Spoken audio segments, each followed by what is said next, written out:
The Washington Wizards, they finished 25-47 last season. They were the ninth seed. They went into the bubble, but Bradley Beal didn't show up, so you know they didn't have a chance. And for me, I think this season the storyline for them is Westbrook will be the difference. Westbrook, the difference. That's it. That's all you need to know. A former MVP. He's coming off his most efficient season this past year. They re-signed Davis Bertans, 5 years, 80 million. They signed Raul Neto, Robin Lopez, and they also got a first round pick in that Russell Westbrook deal, which can kick in as early as 2023. They lost Shabazz Napier. They lost Ian Mahimi. They lost Jerry and Grant, John Wall, of course, and Gary Payne II, which means they didn't really lose much. You know, all these guys, they didn't really lose much. Russell Westbrook reuniting with Scott Brooks. I love that. I love that they're reuniting. We've seen Westbrook in practice igniting that team. I love his energy. And now I think the Wizards have possibly the best backcourt in the East with Westbrook and Bradley Beal. You know, I maybe there's some teams above them, but I think they're the best backcourt in the East. And I mean, their team, they're surrounded with shooters. They can surround shooters around Westbrook. Bradley Beal, Troy Brown Jr., Rui, who looks like he's improved as a shooter, Thomas Bryant, Davis Bertans, who's a sniper, Denny Avdija, he's there, Isaac Bonga, Garrison Matthews, who's a really good shooter, who's a sleeper as well. Raul Neto's there, Moritz Wagner, Cassius Winston, they drafted him. So this team has a lot of young talent. They'll struggle defensively, but that offense is going to be must-watch TV. And I think Westbrook can lead them to the playoffs. Yeah, I actually have to start off with an apology because I've been very rough on Russell Westbrook since the season ended and moving into the dealing of Russell Westbrook to now. I think I gave him too much slack, or I gave him too much flack, I should say, for what happened in Houston. Um, it's just since he's left there, so much more has come out and become available to us. And when you look at the regular season, I was a little bit unfairly harsh on him. It was his most efficient regular season of his career. He just had a bad bubble. And I will say a lot of that probably had to do with his injuries. So it'll be nice to see him get back healthy.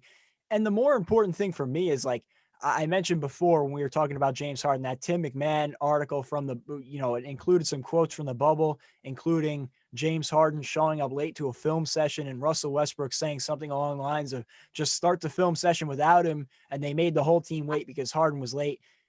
And from what we've seen, there's been some mic'd ups of him at practice. I saw him on the bench with the Wizards the other day. Like, it's hard for me to tell. I don't know the guy personally, but he seems in great spirits. He seems happier. He seems like really happy with this core that's around him, and they seem to be meshing well. And if he could ignite this team alongside Bradley Beal, who's a prolific scorer, and you mentioned a bunch of the young pieces that I like, and I got to see them against the Nets the other night, and I said it before, I'm not in the business of overreacting to one preseason game, but Denny Advia looked spectacular coming into his first game. Obviously, a little rough around the edges, but better than I would have expected to see him in his first NBA game. Thomas Bryant, I think, is a nice big for this team. Roy Hachimura coming off a solid rookie season, like Troy Brown Jr., Mo Wagner, Davis Bertans, Ish Smith, Cassius Winston. They have pieces. And like, I don't see them competing with, like, they're not in that top six for me. I don't see them competing with those top six teams. But one, they're going to be an incredibly fun team to watch.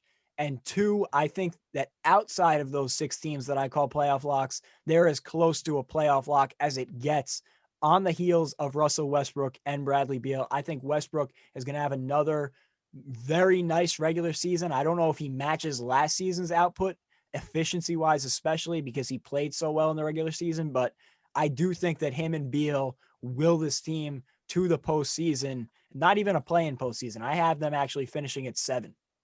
Well, I disagree. I think this team can easily be a top 5 seed in the league. Just off seeding alone, I think regular season I have them in the 4 to 7 range. I think they can get as high as 4, bearing injuries to other teams.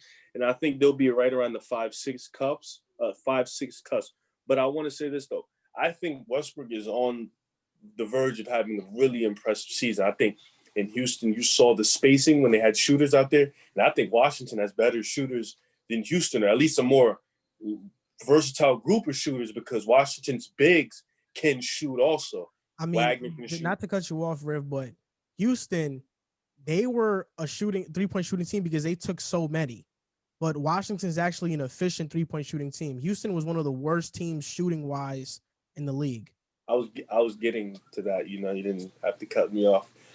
Yeah, thank you for saying that, Joel, for saying my piece. Yeah. So Washington is an efficient shooting 3-point team. So, you got Bryant, Wagner. Rui can't shoot. He can shoot the mid-range more than he can shoot the three, but that's still pick and pop. He can cut to the basket. He can get the Davis Bertans, he's a sniper in this league. He can shoot the three ball. Then you got Denny. Denny is a bit of a European, so, he has that playmaking.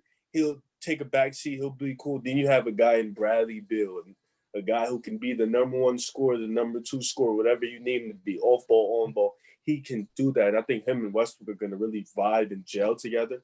And I think this team is going to score a lot of points and be really good in the East and be very competitive. And this is going to be a harder team to beat in that first round, just off the simple fact they can hit the threes, which is so big in today's game. And they have a star who I still feel like can be a superstar in Westbrook with an all-star in Bradley Beal.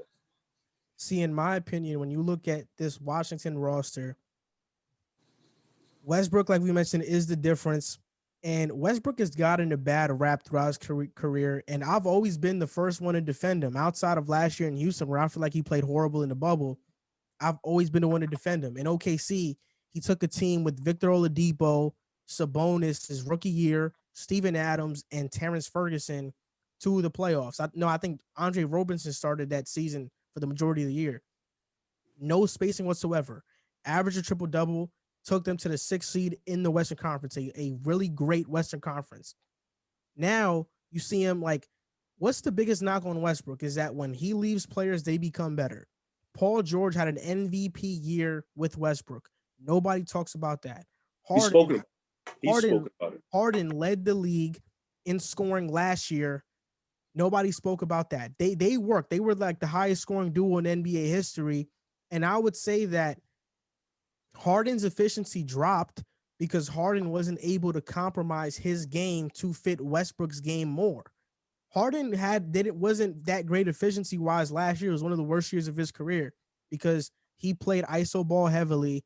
And I think Bradley Beal last year in Washington, he had to do that for the majority of the year for them. But I think Bradley Beal is much more efficient when he's playing off the ball, when he's getting set up. And I have a quote from Bradley Beal right here that he just said, I think Russell will propel me into a new level that I haven't tapped into yet. And I'm excited about it. I mean, Westbrook is a star, potential superstar. Bradley Beal can be a superstar. So you have two potential superstars coming into this year for Washington. And as good as John Wall was, at John Wall's best, he wasn't what Russell Westbrook was at his best. So I think this is a win for Washington. Like you said, I actually don't have them as high as 4. I have them as high as 7. That's the highest I'll go with Washington.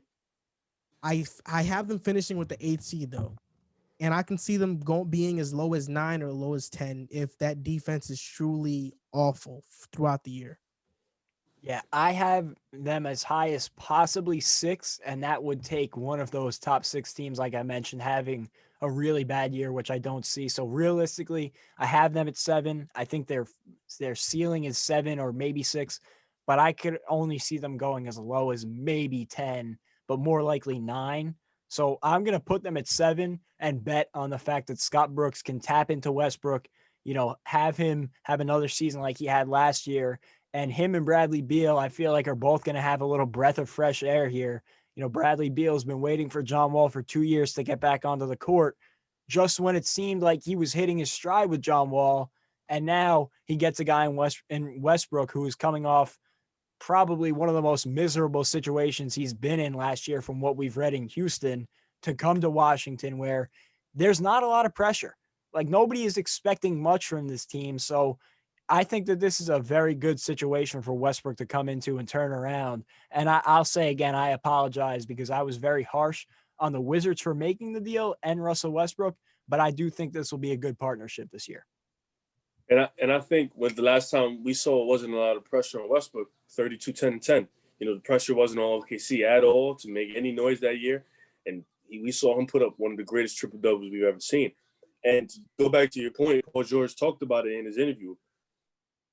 Westbrook made a player. He turned him into that MVP-like player with his aggressiveness and the way he took a back seat. I think people forget that Westbrook can take a back seat if you work with him. You got to take a back seat to him and take a back seat to you. So I think this is going to be a very interesting duo. I think this is still going to be one of the best scoring duos in the East. And I'm very interested in seeing how Bradley Beal comes into this season with a guy like Russell Westbrook. And is there a potential scenario where Westbrook, I guess we can all, this is not certain, but he probably won't win a championship in his career. Like, that's not set in gold, but it's probably leaning that way. Is there a scenario where what happened with Chris Paul and his reputation and how it got better, how he goes to younger teams and rebuilding teams and makes them better and they make the playoffs, we now view Chris Paul in a different light. We now view him as a leader and mentor and a building stone if you want to, develop young guys. This is a perfect opportunity for Westbrook to change his reputation around. His reputation, thanks to Colin Cowherd, is stat padding, ball hog, all of these other negative names. But he has a chance here to take the Wizards to the playoffs and get his reputation back and Westbrook is actually a leader. We see it happening already with the clips we've seen on social media. So this is a big year for Westbrook as well as the Wizards and as well as Westbrook. This is a big year for him to fix his reputation, and I think he'll do it. And a lot of guys, like the young guys, Rui, Thomas Bryant, they talked about in the practice how Westbrook is leading the charge. He's being vocal. He's being that guy that Chris Paul was for that OKC team last year. So the results obviously have to play a part, as what Chris Paul did, but I think they're going to be in tune to play a part because of the simple fact that Bradley Beal is pretty much better than everybody that was on the team last year for Chris Paul. So I think this team is going to be a lot better than last year's OKC team. So I'm very excited to see them. I won't lie.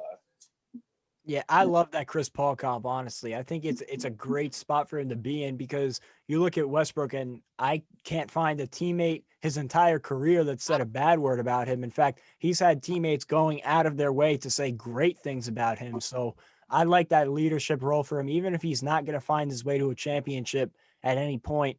I do think we're going to look back on him and say, we underappreciated him while he was there, no matter what he does statistically, because we know he's a great statistical player, but just as a leader, I think he's done a good job. And I think now, like you said, it'll have more light shined on it if, they end up being a playoff team and he makes these players around him better.